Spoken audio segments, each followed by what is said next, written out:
Uma montadora chinesa acaba de construir um carro que atingiu 496 km/h.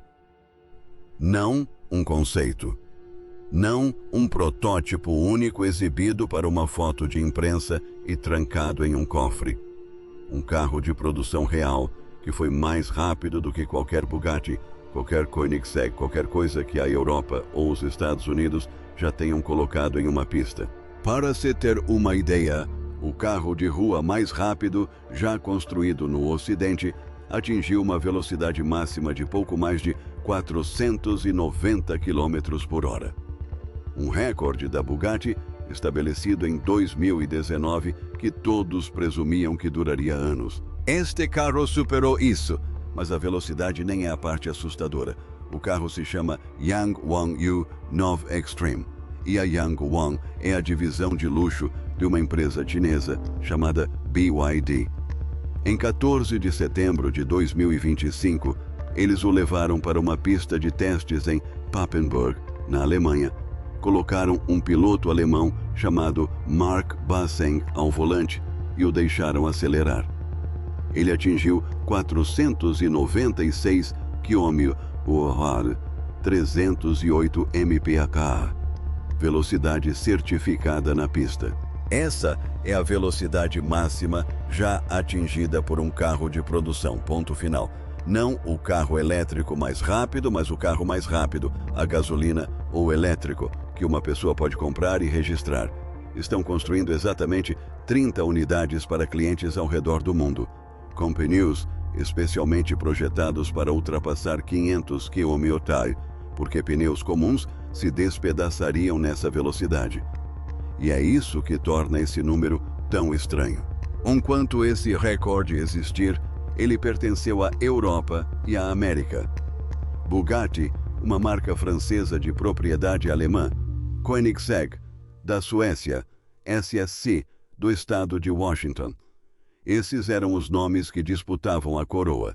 Carros construídos por pequenas equipes em oficinas que mais pareciam ateliês de arte do que fábricas. A ideia de que uma empresa chinesa apareceria e conquistaria o título de forma incontestável era impensável há alguns anos. Agora é apenas uma linha em uma ficha técnica, e até mesmo as revistas automotivas tradicionais, como Car and Driver e Road and Track, noticiaram abertamente o fato como o novo recorde. O que torna tudo ainda mais estranho é a rapidez com que aconteceu.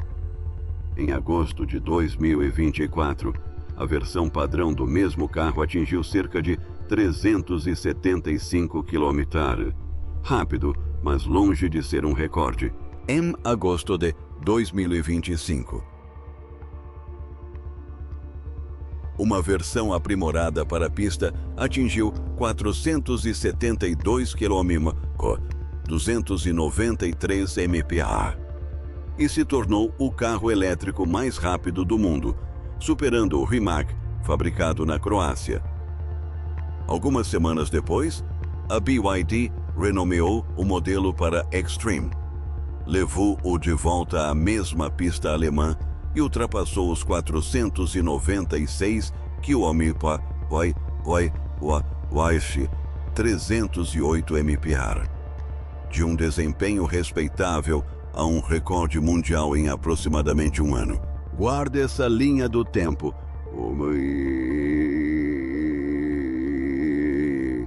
Porque ela acaba sendo o ponto principal deste vídeo, e voltaremos a ela mais tarde.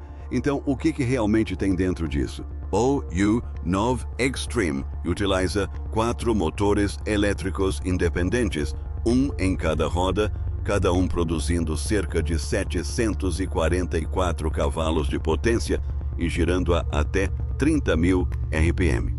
A alimentação é feita por um sistema de carbeto de silício de 1200 V, que a maior parte da indústria automobilística ainda está a anos de distância de implementar em produção. Juntos, esses motores geram quase 3.000 cavalos de potência. Para se ter uma ideia da dimensão dessa voltagem, a maioria dos carros elétricos em circulação funciona com um sistema de 400 V. e os sofisticados modelos de carregamento rápido da Porsche e da Hyundai operam com 800 V. Este carro funciona com 200 V, o que explica em parte como ele consegue transmitir essa potência sem superaquecer. Por baixo, encontra-se uma versão da bateria Blade da BYD, projetada para uso em trilhas e capaz de descarregar rapidamente o suficiente para fornecer energia sem superaquecer. É que não se trata apenas de uma máquina para arrancadas em linha reta. O mesmo carro completou uma volta no Nürburgring, a pista mais desafiadora do mundo, em menos de 7 minutos, mais rápido que um Porsche 911 GT3. Mas a potência bruta não é o mais interessante, pois muitos hipercarros também possuem números de potência impressionantes. O interessante é a suspensão. A BYD chama isso de D-Sus-X e controla o sistema hidráulico de cada roda de forma independente, com tanta precisão e rapidez que o carro pode literalmente saltar. Não é uma figura de linguagem. Há um vídeo de um U9 saltando alguns centímetros do chão para ultrapassar um obstáculo. Ele pode andar com 3 rodas se uma delas furar. Pode quicar no mesmo lugar ao som da música, o que os proprietários transformaram em uma brincadeira para animar festas. Um motorista na China foi parado e multado por fazer seu U9 dançar em uma via pública enquanto um carro da polícia estava logo atrás. A suspensão é tão rápida que o carro inteiro pula sobre uma faixa de pregos da polícia, o que chamou a atenção da internet imediatamente e gerou as piadas que você imaginaria. Agora, se você acompanha o mercado de carros elétricos, provavelmente há um nome em que você está pensando. O do homem que passou a última década como a figura pública de toda a indústria. Em 2011,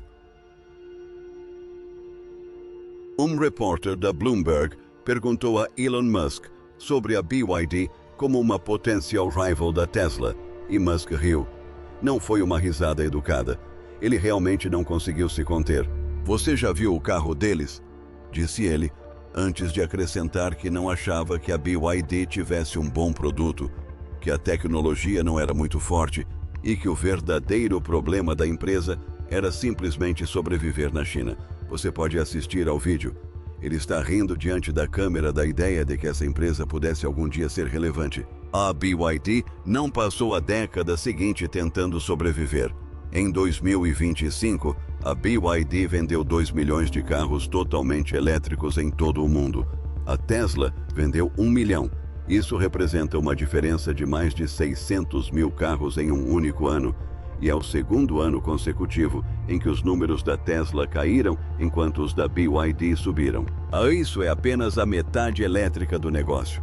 Contando também os híbridos, a BYD entregou cerca de 4 milhões de veículos em 2025 e, em 2024, já havia ultrapassado a Tesla em receita anual, aproximadamente 107 bilhões de dólares contra 98 bilhões da Tesla. Nesse mesmo ano 2024, as entregas anuais da Tesla diminuíram pela primeira vez, e em 2025 houve uma nova queda, com analistas apontando para uma linha de produtos envelhecida e a revogação dos créditos fiscais para carros elétricos nos rios. Em algum momento nesse meio tempo, a BYD também se tornou a marca de carros elétricos mais vendida do planeta, um título que a Tesla detinha praticamente desde que os carros elétricos se tornaram um mercado viável. E não se trata mais apenas de uma história da China. Em 2025, a BYD vendeu mais de 1 milhão de veículos fora da China, expandindo-se simultaneamente para Europa, Sudeste Asiático, América Latina e Austrália. A empresa da qual Musk zombava não apenas alcançou a Tesla, como a ultrapassou e continuou avançando. Musk, desde então, discretamente, retratou-se do vídeo, publicando que era de muitos anos atrás e que os carros da BYD são altamente competitivos hoje em dia, o que é uma forma de dizer. E vou ser sincero, o número de 496 km/h, 308 mph. É o que chama a atenção, mas não é o número que deveria preocupar ninguém. O número que deveria preocupar Detroit é bem menor, e chegaremos a ele no final. Primeiro, é preciso entender que a BYD não está sozinha nisso, pois, apesar de ser a montadora chinesa mais barulhenta, existe toda uma indústria por trás disso. E as coisas que os outros estão enviando são igualmente difíceis de acreditar.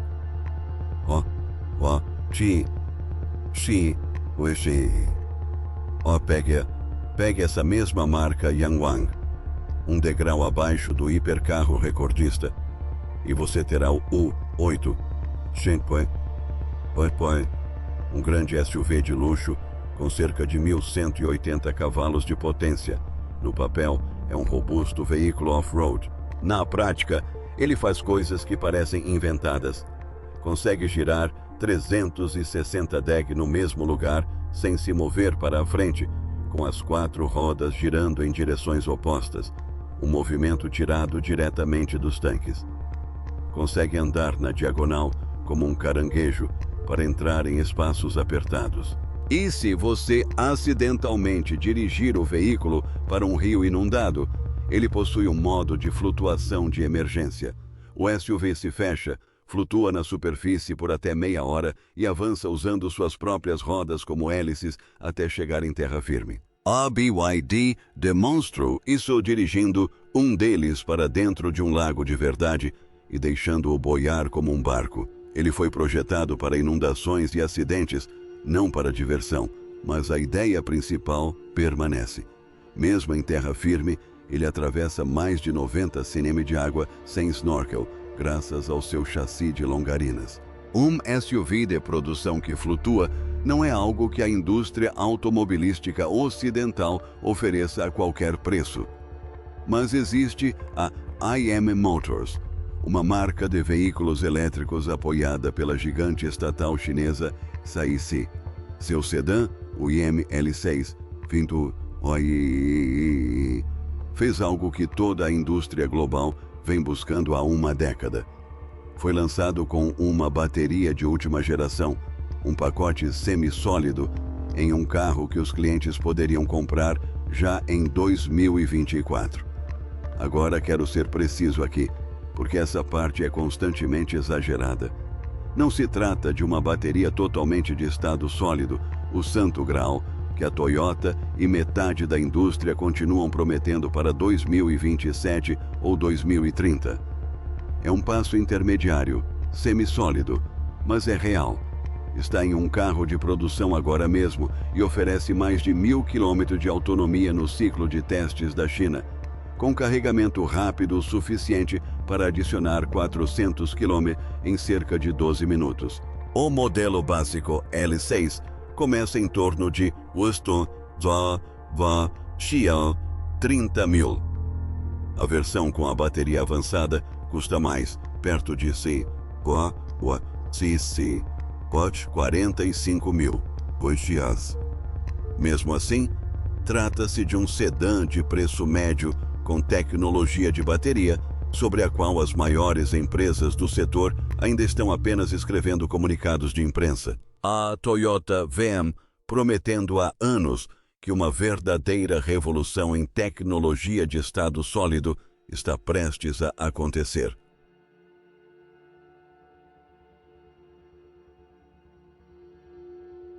A IM não esperou pela versão perfeita. Ela lançou uma versão boa o suficiente e a colocou em um carro que as pessoas podiam dirigir para casa. E depois a NIO, que decidiu que a ansiedade de autonomia não valia a pena ser resolvida com carregamento mais rápido. Em vez disso, construiu estações de troca de baterias. Você leva seu NIO até uma estação e um sistema totalmente automatizado embaixo do carro desparafusa sua bateria descarregada e a parafusa uma totalmente carregada. A geração mais recente faz toda a troca em 144 segundos. Menos de 2 minutos e meio, e você nem precisa sair do carro. A NIO tem milhares dessas estações espalhadas pela China, realizando milhões de trocas por mês. É aproximadamente o tempo que leva para encher um tanque de gasolina em um posto movimentado. Só que ninguém está do lado de fora no frio, segurando um bico de bomba. O sedã topo de linha da NIO, o ET9, adiciona mais um truque. Sua suspensão é totalmente ativa, ajustando cada roda cerca de 1000 vezes por segundo, lendo a estrada e reagindo em menos de 1 milésimo de segundo. É tão suave que a NIO a exibiu equilibrando taças de champanhe cheias no capô e passando por lombadas sem derramar uma gota. A mesma ideia básica que a Bose demonstrou como um experimento de laboratório na década de 1990. É que depois foi arquivada por ser muito cara para ser produzida. Agora é um recurso presente em um sedã executivo chinês.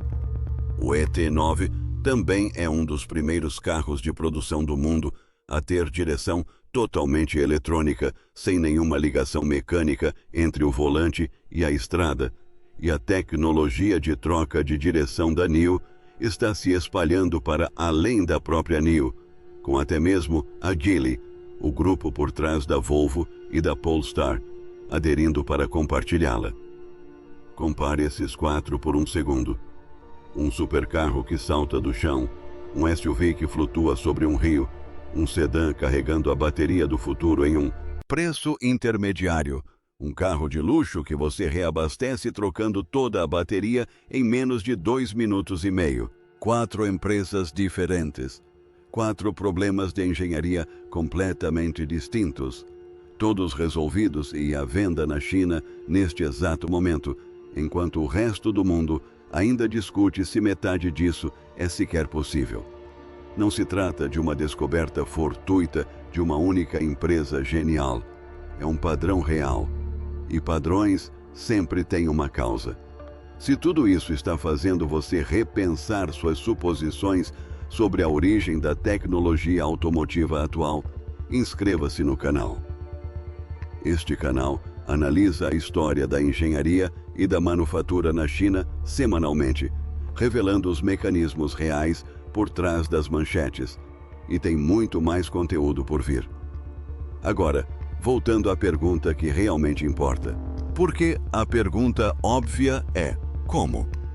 Como a indústria automobilística de um país consegue produzir um hipercarro recordista, um SUV flutuante, um sedã semiautomático e uma troca de bateria em 2 minutos, tudo praticamente ao mesmo tempo?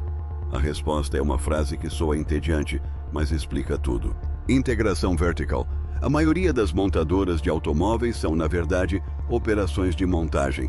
Elas projetam um carro, compram as baterias de um fornecedor, os motores de outro, os chips de um terceiro, o software de um quarto e montam tudo.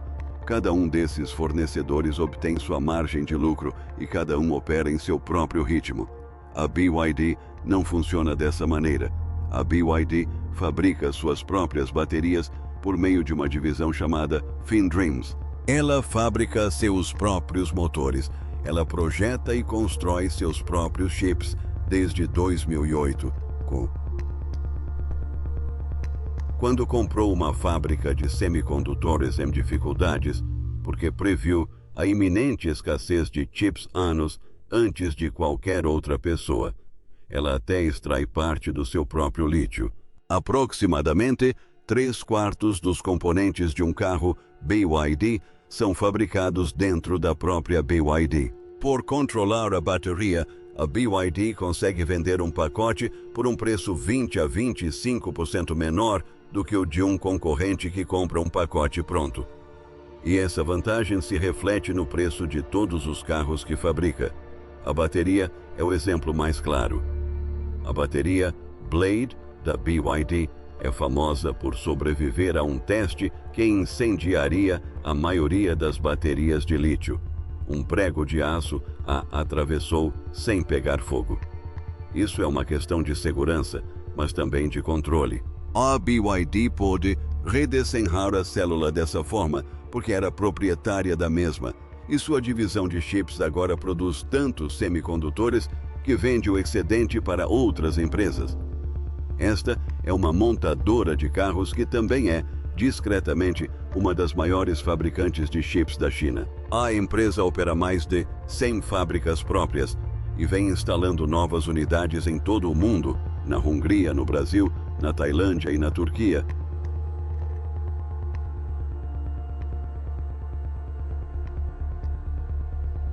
Para que onde quer que queira vender, possa construir nas proximidades. O homem por trás dessa estratégia é Wang Chuanfu, um químico que fundou a BYD em 1995, fabricando baterias para celulares, na época em que seus clientes eram a Motorola e a Nokia. Ele construiu uma empresa de baterias e depois a direcionou para carros. E essa origem é toda a história, porque a BYD nunca foi realmente uma montadora que aprendeu a fabricar baterias. Era uma fabricante de baterias que aprendeu a fabricar carros, o que é exatamente o oposto de todos os seus concorrentes ocidentais, e exatamente por isso é tão difícil competir com ela. Veja o que essa estrutura proporciona, e é daí que vem o recorde de um ano. Quando você controla cada componente, pode trocá-lo rapidamente. Você não precisa esperar 8 meses para que um fornecedor reconfigure uma linha de produção. Se seus engenheiros querem uma nova composição química para baterias ou um layout de chip diferente, você simplesmente fabrica. A BYD emprega mais de 120 mil engenheiros, e Wang descreveu uma empresa que registra patentes quase diariamente. Não se trata de um negócio que atualiza um modelo por ano. É um negócio que itera constantemente em tudo ao mesmo tempo. E é assim que um carro passa de 375 km/h para 496 km/h em 12 meses. O SUV flutuante e o hipercarro recordista são apenas o resultado final de uma máquina construída para se mover tão rápido. E lembre-se disso.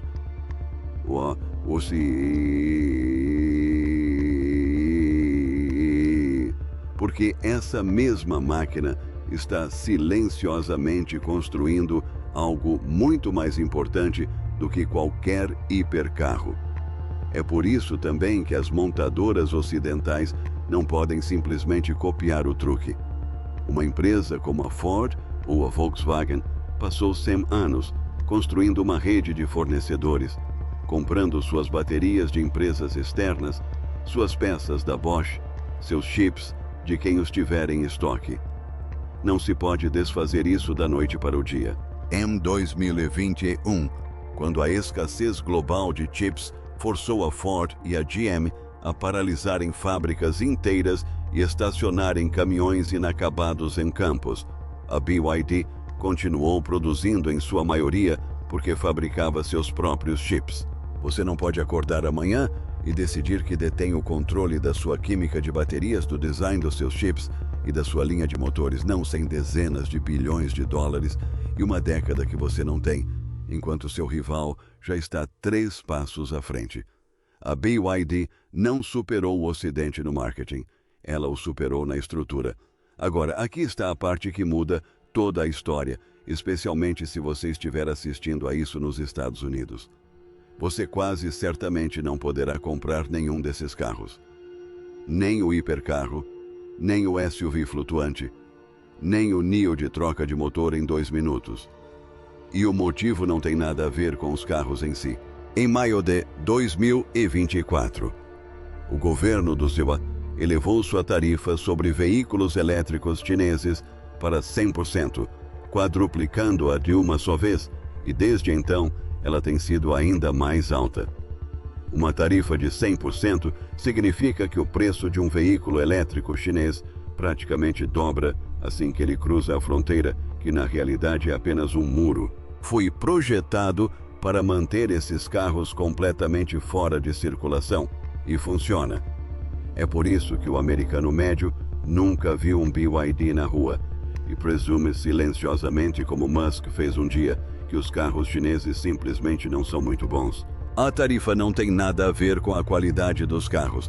Ela existe para impedir que carros realmente bons cheguem às concessionárias americanas e ofereçam preços mais baixos que os de Detroit. Mas aqui está o detalhe que a maioria das pessoas não percebe. Essa barreira é basicamente uma coisa americana. Atravesse o Atlântico e o cenário se inverte completamente. A Europa também impôs tarifas sobre veículos elétricos chineses, mas bem menores, calculadas por empresa, em torno de 17% para a BYD e mais altas para a estatal SAIC, além da taxa de importação normal. A BYD não recuou nessa decisão, mais que dobrou suas vendas na Europa e começou a construir fábricas inteiras dentro da UE na Hungria, para que em breve esses carros não sejam mais considerados importados. A estatal SAIC foi atingida por uma taxa acima de 35%, a Geely por algo próximo a 17%, cada valor atrelado ao montante de ajuda governamental que a UE determinou que a empresa recebeu. E observe o que a Europa deixou intocado: as próprias baterias. As exportações chinesas de baterias não enfrentam essa barreira, razão pela qual cresceram várias vezes e agora equipam carros europeus e coreanos que você jamais imaginaria serem chineses. Mesmo com as tarifas sobre carros, os veículos elétricos chineses ainda chegam às concessionárias europeias com preços cerca de 20% mais baixos do que os da concorrência local. O Canadá, por sua vez, seguiu a abordagem americana com uma tarifa própria de 100%. E no Reino Unido, a tarifa é de apenas 2%, praticamente insignificante. Isso significa que um motorista em Londres ou Berlim pode entrar em uma concessionária hoje e comprar o mesmo carro com engenharia chinesa, do qual os americanos estão privados. Nada disso é um protótipo de laboratório distante. Você pode entrar em uma concessionária na maior parte do mundo ocidental e comprar hoje. Só não no país cuja montadora mais famosa costumava rir disso. É aqui que tudo finalmente se encaixa, porque o hipercarro nunca foi realmente o objetivo. O hipercarro era a propaganda.